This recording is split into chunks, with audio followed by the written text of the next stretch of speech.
চলে যাব এখান থেকে, কেউ থাকবে না। যিনি থাকার উনিই যখন থাকেন নাই, কারো কাছে মালাকুল মউত অনুমতি নিয়ে আসে নাই, আসবে না।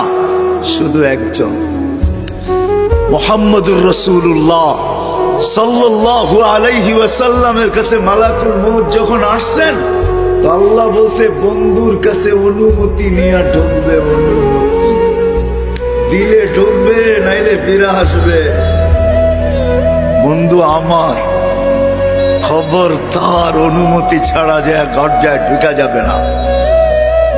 আমাদের কারো কাছে অনুমতি নিয়ে আসবে না, ওনার কাছে অনুমতি নিয়ে গেছেন। তারপরও বলছে শোনো, ঢুকার অনুমতি দিলেই কিন্তু হাত রাইখা দিবা না, আবার অনুমতি নিবা, রাখবা কি রাখবা না।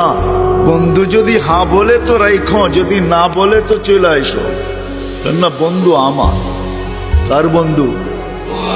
হ্যাঁ, কার বন্ধু? হাবিবুল্লাহ।